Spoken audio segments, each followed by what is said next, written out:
tem muito mais coisa para ser dita.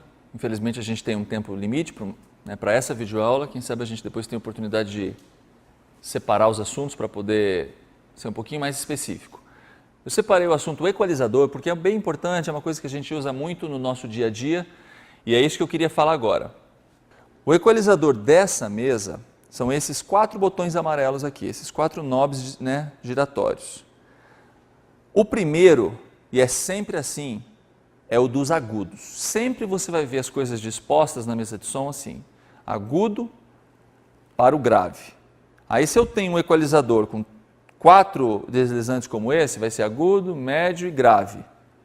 Se eu tenho 5, agudo, médio grave e grave. E assim por diante. É sempre de cima para baixo, do agudo para o grave. Do lado do primeiro knob giratório, vocês vão ver que tem lá o 12 kHz, 12.000 Hz. Significa que eu estou trabalhando com as frequências de 12.000 Hz para cima. Ouçam o resultado quando eu aumento. Está vendo como minha voz está ficando bem mais estridente, bem mais ardida? E olha quando eu tiro, eu estou tirando o agudo. Aí vai ficando velado, um som bem escuro. Então é assim que eu vou equalizar. Se eu estou ouvindo determinado som e eu percebo que ele está escuro, está um pouquinho pálido, um pouquinho fechado, eu vou lá e acrescento um pouquinho de agudo. Sempre muito cuidadoso, sempre com muita cautela para eu não exagerar.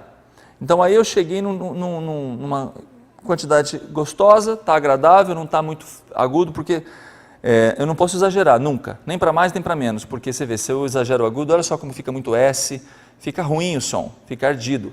E o agudo principalmente é uma frequência que cansa muito o ouvido da gente, então tem que ser bem cauteloso. Cheguei num ponto? Beleza. Como que eu sei quando é hora de parar? A gente volta lá na conversa inicial.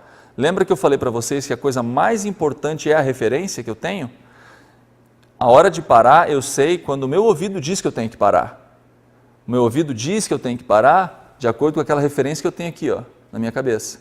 Está agudo, está bonito, está gostoso? Então beleza. Se eu não sei onde parar, o que adianta eu saber equalizar? Por isso é que o mais importante de tudo é aquilo que a gente conversou no começo. Olha o resultado, aqui eu estou mexendo no grave. O grave dessa mesa, ele é ajustado em 80 Hz. Então, de 80 para baixo, estou aumentando agora com o grave. Olha como minha voz fica corpuda, mas ao mesmo tempo embolada. Eu estou tirando, olha como ela fica magra. Isso que eu estou fazendo aqui, você tem que fazer muito lá na sua igreja. Pega um dia à tarde, pega o microfone, fica falando nele e manipulando o equalizador para você pegar intimidade. Quando que é a hora de eu parar de mexer aqui? É justamente a minha referência que eu tenho. O meu ouvido que vai dizer, foi de mais, foi de menos? Quando que eu sei quando está bom? Não tem um medidor. O meu medidor está aqui. Então eu, ouvindo, vou dizer, agora ficou um bom peso, um bom corpo, não tem muito, nem tem menos. Deixei para o final uma particularidade. Essa mesa aqui, eu inicialmente já dito que tinha, eu disse que tinha agudo, médio e grave. Por quê? Porque o médio dela, a região ali do meio do nosso espectro sonoro, ela é composta por 2 botões. Esse aqui acrescenta ou tira determinada frequência e esse aqui de baixo ajusta qual frequência. Aqui eu tenho tudo calibradinho. O médio dessa mesa, ele é bem grande. Ele vai de 100 Hz, passando pelo 250, pelo 800, pelo 1700 para o 8000. Eu acrescento a frequência. Nesse momento eu estou acrescentando 800 Hz. Aí olha só como muda a minha voz. Eu estou fazendo uma varredura, 8.000 Hz, e agora baixando, indo até o 250, 100. Está vendo? Então o que acontece? Eu detecto pelo meu ouvido qual frequência está me faltando ou está me sobrando, e eu venho aqui e calibro através desse botão essa frequência, e aqui eu acrescento ou tiro o tanto que eu preciso dessa frequência. Tudo com relação à equalização vai depender do seu treinamento. É muito difícil a gente conseguir fazer a coisa ficar simples se você não tem o seu treinamento. O treinamento consiste em criar referência para você saber quando começar e quando parar. O treinamento consiste em você pegar um microfone e ir lá num salão da sua igreja, num determinado dia onde não está tendo culto, e ficar manipulando o equalizador, tanto com a própria voz quanto com algum CD. Você põe um CD para tocar e fica mexendo lá, para você ver justamente aquilo que você precisa fazer quando a situação real acontecer. Se você pega uma pessoa que tem uma voz que precisa um pouco de agudo, você, a hora que essa pessoa começar a falar, você vai conseguir verificar que você precisa fazer um ajustezinho no agudo. É uma coisa que você tem que experimentar, é uma coisa sua com o equipamento, é uma maturidade que você vai adquirir. Quando você tem essa maturidade, muitas dessas coisas são automáticas, você nem pensa mais, você segue o seu instinto, o seu ouvido. Mas inicialmente você tem que racionalizar um pouquinho e aprender a manipular o equalizador para você poder chegar nos resultados e principalmente fazer com que o todo soe bonito. A função da mesa de som é essa, é processar cada instrumento individualmente, mas principalmente gerar esse todo agradável e que possa convencer as pessoas que estão ouvindo o som que você está produzindo ou você está manipulando. A gente conversou sobre algumas coisas técnicas, algumas demonstrações, a gente falou algumas coisas na introdução a respeito da filosofia de trabalho, da necessidade de criar referências. E agora, nesse momento, eu queria também conversar a respeito de algumas coisas que são mais que fundamentais também para a qualidade do trabalho. Observando a maneira que as pessoas se comportam, atuando como técnicos de som nas igrejas e buscando um conhecimento maior e etc., eu pude perceber que muitas vezes a grande maioria dos problemas que acontecem não são de ordem de conhecimento técnico. Não é porque a pessoa sabe uma quantidade limitada ou ampla de áudio, de mesa de som, de microfone, que ela atinge bons ou maus resultados. Grande parte dos problemas que acontecem, ou das virtudes, das vitórias que as pessoas atingem, trabalhando com som, caprichando nas programações, fazendo com que o juiz de futebol volte a atuar, né, aquela pessoa que não aparece durante a programação, é por causa de cuidado, é por causa de disciplina, é por causa de alguma dessas coisas, dessas dicas que eu vou tentar passar para vocês aqui agora. A primeira delas é simples, mas extremamente eficiente. Identifique os microfones que você usa na sua igreja. Use cores. Esse microfone é o vermelho, esse microfone é o azul, esse microfone é o verde. Faça de forma que lá de trás da cabine de som você tenha condição de identificar qual microfone está sendo usado lá na frente. Se você fizer isso, à medida que a pessoa pegou o microfone na frente para falar, você já olha na sua mesa e sabe qual é o microfone vermelho. Aí você vai e levanta somente o microfone vermelho, ou liga somente o microfone vermelho. Muitas vezes, o que mais acontece é que a pessoa pega o microfone lá na frente e o técnico não sabe qual microfone está sendo usado. Aí ele começa a levantar não só aquele, como outros. Aí você abre a possibilidade do risco da microfonia, você pode pagar o mico do pastor começar a falar e você não ter som ainda nele.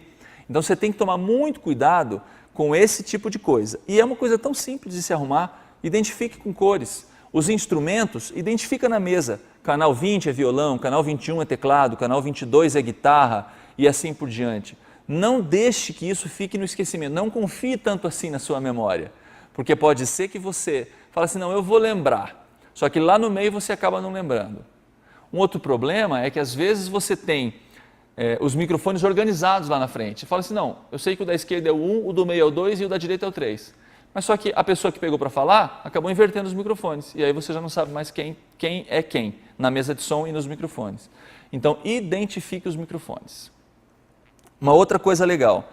O que eu devo fazer quando eu estou na mesa de som trabalhando? Eu devo ficar conversando com o meu companheiro? Eu devo ficar no computador? Geralmente essas cabines de som hoje, né, o espaço do som não é mais só do som, é da multimídia. Hoje é muito popular o projetor, né, a gente projetar letra de hinos para cantar na igreja. Então sempre tem um computadorzinho ali do lado. E é comum também a gente ver o técnico de som, que deveria estar prestando atenção na programação, está ali no computador fazendo algum apontamento ou alguma coisa. Às vezes é até alguma coisa útil, eu não estou dizendo que é sempre atividade inútil. Às vezes é útil, mas só que não é o momento adequado.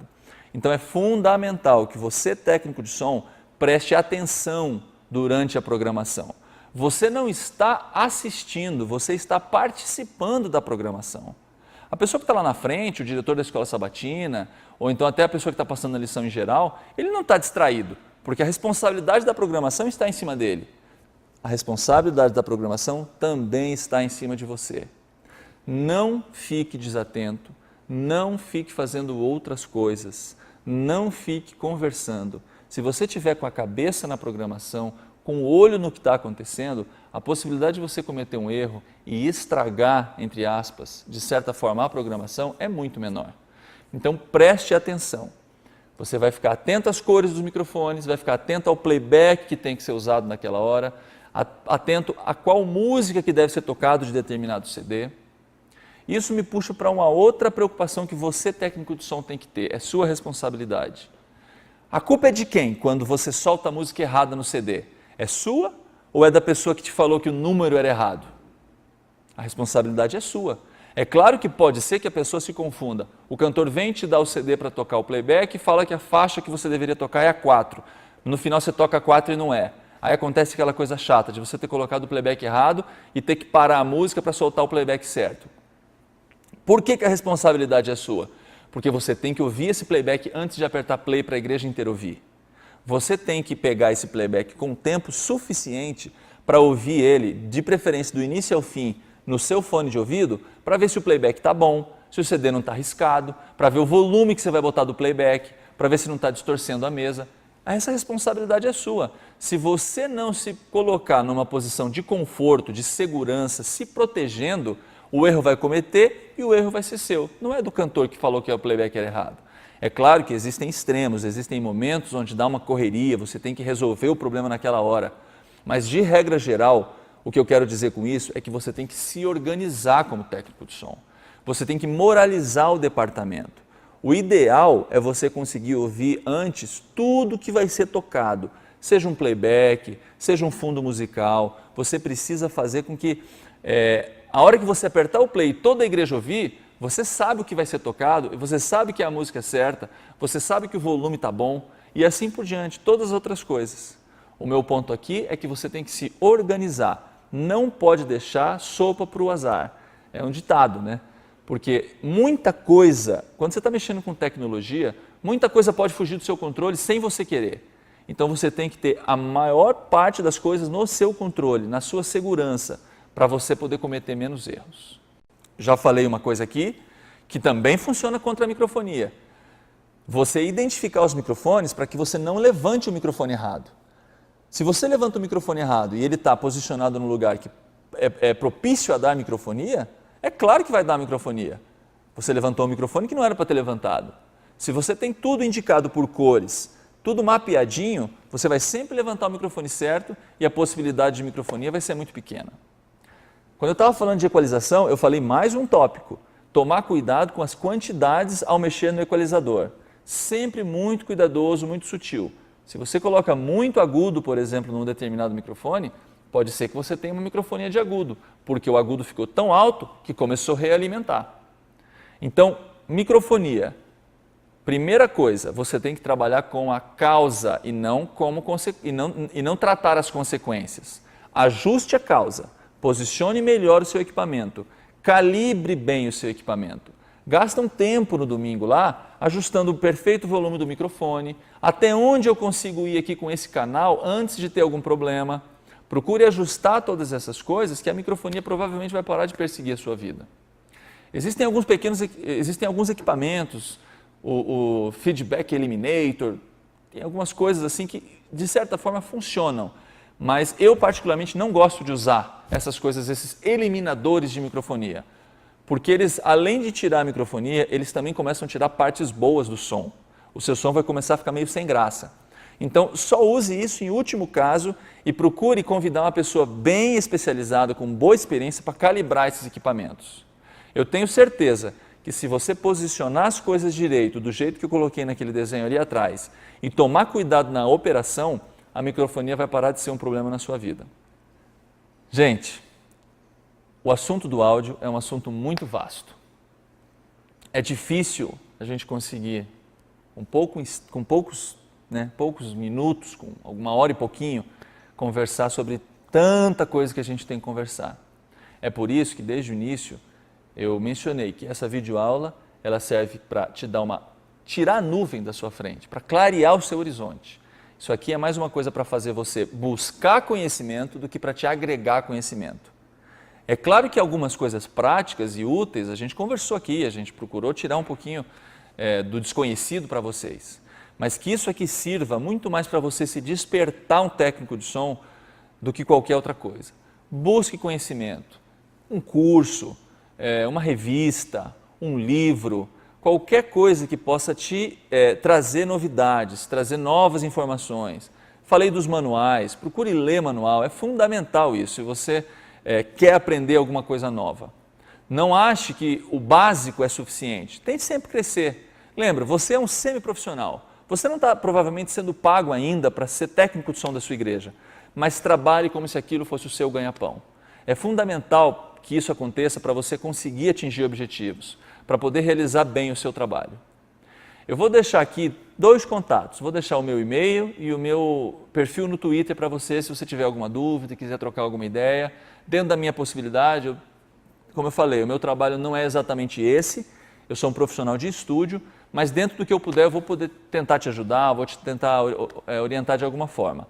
O e-mail está aqui embaixo, edsonsoperjr@yahoo.com.br e o meu perfil no Twitter é @edsonsoperjr. Para mim foi um grande prazer poder passar esses momentos aqui com vocês. Eu espero que isso seja de uma boa utilidade.